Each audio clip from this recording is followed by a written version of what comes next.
Oh hi, welcome back if you are an oldie but goldie. If you are a newbie, my name is Louise Pentland. I'm a women's fiction author. I have two beautiful little girls and I make videos about motherhood and lifestyle. And today I'm working with Pampers on their Thank You Midwife campaign after it was revealed that 1 in 3 midwives feel underappreciated. And this statistic honestly just breaks my heart because I have had the best experiences with midwives. So I'm so happy that Pampers are doing this and so happy that we can all get involved as a community, because as part of their commitment to saying thank you to midwives, Pampers are going to be decorating, doing a makeover in 10 different midwife staff rooms in hospitals across the UK. You can vote for the midwife staff room that you would like to see redecorated by putting hashtag thank you midwife in the comment section below and just leaving the name of the hospital that you would like their staff room for the midwives to have a makeover. I'm also going to leave some extra information down below in the description box and also a link to a video of one they've already done, and it was so lovely. I watched it, I was like, I'm so glad I'm being part of this campaign and making this video, because the midwife experiences that I have had have touched my heart. If you watched my birth video, my positive birth experience with Pearl, which I uploaded at the end of January, maybe the beginning of February, I actually had her January 14th, you will know that I had a really traumatic experience with Darcy's delivery, which I won't go into because I really don't want anybody to feel like birth is a negative experience, because I now know how positive it can be thanks to my wonderful midwives. So I'll take you back 7 years. I was pregnant with Darcy, well 8 years if you include the pregnancy time, and I like toddled off to my local clinic and I was assigned a midwife and her name was Julia. And Julia, if you're watching this, hello. And she was so nice. She was a bit of like a no-nonsense midwife, which at first I was like, I was a bit nervous of her, but very quickly warmed up to her. She was so lovely. I remember being a bit nervous about having blood tests done because I don't really like needles, but she was so nice about that and really kind of like took the edge off it, and it wasn't a big issue. And she just listened to all my fears, and I had a lot. Like quite often I would sit in her little room and have a little cry, and she'd be so nice to me.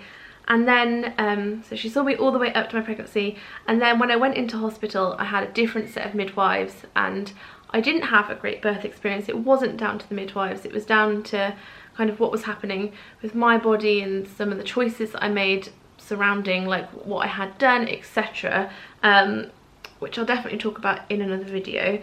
And then afterwards I actually suffered quite badly with PTSD, and I didn't know this at the time because, as is the case with mental illness, it's quite hard when you're in that sort of like fog of it. It can be quite hard to know what's going on.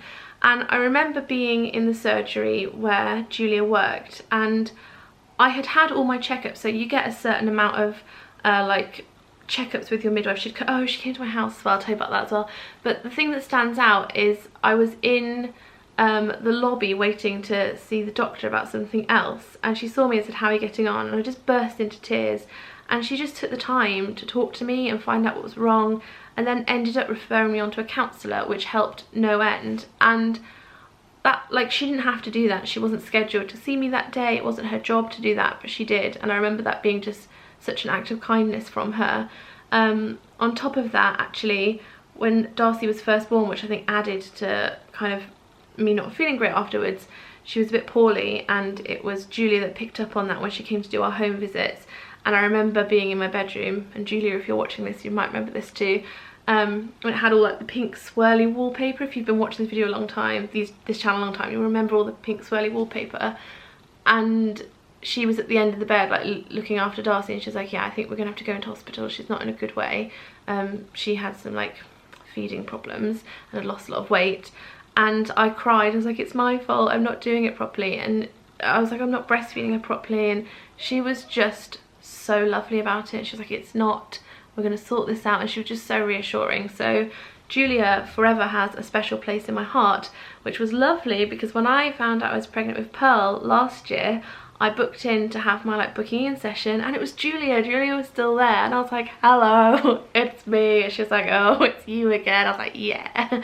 And we had like a lovely little catch up, and she, as we got to talking, I realised that the PTSD I had suffered with Darcy hadn't really been fully dealt with. Although I'd gone to the counselling, it hadn't really been enough, and finding out I was pregnant again had like really brought up a lot of those feelings. And she was the one who did two brilliant things for me. The first thing she did is she referred me to Jane, who is another midwife who was amazing. Jane is just lovely. She was my midwife the whole way through, and by having her, it meant that she would be my midwife for like all the before care, but also be there at the birth. And a lot of times you can't always guarantee that you're going to get the same midwife, so that was really important to me because I love familiarity. So Julie referred me to Jane, and also she referred me to Paula, who worked at the hospital at the birthing centre, and she gave me a meet the matron session where I went through my notes with Darcy. All of this, like to meet the matron, everything was free as well. So we went through my notes of what happened with Darcy, and I cried a lot. And then she came to my house and did CBT therapy with me, or like a version. It was like it. I don't know if it actually was that, but it was very similar to that. If someone had said to me, oh, I can like totally help you with this, you'll feel fine, because of the way my mind was, I was like, no, you can't. I cannot get rid of these like negative thoughts and how terrified I'm feeling. And she did. And what touched me is that she came to my house. I didn't have to pay for that. She just did it, and she booked in times that were convenient for me and worked around like my school pickups for Darcy, and was just so kind and caring and loving that in the end I actually said to her, will you come to the birth as well? So I had lovely Jane, who had been supporting me throughout, and Paula was like, yes, I'll come to the birth. And so by the time it got to it, I was feeling really ready for it. Jane was totally on board with what I wanted, and by this point I knew I wanted a home birth and I wanted hypnobirthing, because I just thought hypnobirthing was incredible. And Jane, instead of kind of saying, no, this is how I do it, I've delivered thousands of babies and this is what I want to do, she was like, yep, okay, we can go with that. Things like I wanted delayed cord clamping, I wanted to try and have a physiological third stage, which is like, no, I didn't want to have the injection in your thigh to try and encourage the placenta to be delivered. I wanted to do it naturally. And every time I had a wobble and was really scared, I was like, no, I can't do it, I can't do it, I can't do it. She was like, yes, you can, we're going to do it together. And then, like, I can't believe I'm feeling emotional about this 5 months later. Then I just had the most lovely birth.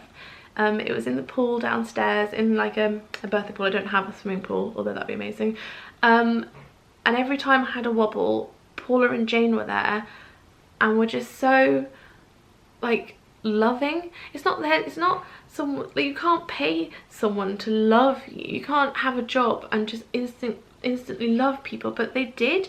They were just so loving and kind, and I just think midwives are angels, because not only are they doing you a service, which is, you know, providing their like medical expertise and taking care of you physically, they take care of you emotionally and mentally.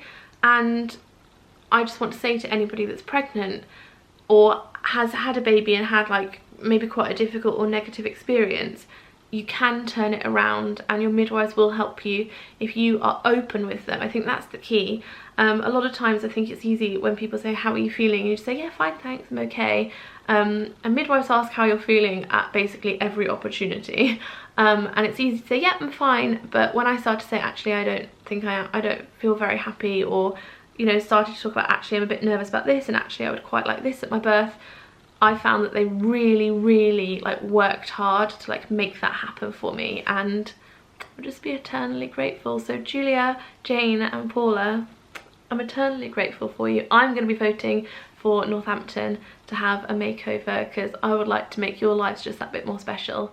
That was such a lovely story to tell. Just telling that story like gives me the warm fuzzies and just makes me feel lovely, remembering like all the lovely things. I'm definitely going to go and text them now and send them a picture of Pearl to update them. please don't forget to vote for the hospital you would love to see have a makeover. Even if you haven't had a baby, why not just vote for your local hospital just using #ThankYouMidwife and the name of the hospital you would love to nominate. Thank you so much to Pampers for your ongoing support to the nation's midwives. I think this is such a lovely campaign. I'm totally behind you. I'm going to be voting for Northampton, of course, but you can vote for whoever you like, and I hope that you enjoyed that. Do share below any stories you have, or like positive stories of midwives that you've felt loved by and you want to say thank you to and show a bit of appreciation. And I hope we can sort that statistic out so that no midwife feels underappreciated, because honestly I think they're just like angels from heaven. I will leave it there. Thank you so much Pampers, and thank you so much midwives, and thank you for watching. I feel like I'm at the Oscars now, thanking everyone. I will leave it there. I'll see you soon. Thanks so much. Bye.